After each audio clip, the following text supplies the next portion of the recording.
tenim amb nosaltres a un jove mag que, malgrat la seva joventut, ja ha rebut elogis de mags de primer nivell com el Mago Pop.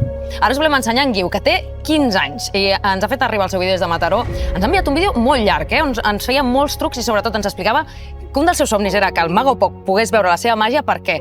Perquè diu que veure l'espectacle del Mago Pop al teatre, anar al teatre, diu que allò li va canviar la vida i que va començar a fer màgia, a fer trucs gràcies a ell i que, a més, com va haver-hi la pandèmia pel mig, doncs no va parar d'assajar i vaja, doncs ha aconseguit arribar fins aquí. Aquí el tenim.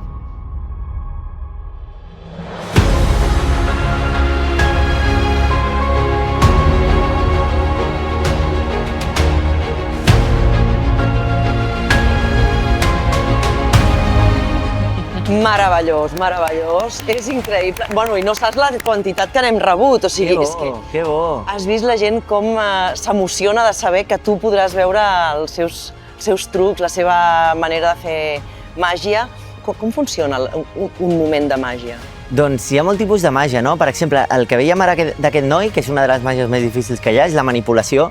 Sí. Té a veure amb la pràctica, no? I amb la repetició de tècniques i que només depenen de l'habilitat, no? I que només depenen de l'habilitat, no? Només depenen de l'habilitat, no? Només depenen de l'habilitat, no? Només depenen de l'habilitat.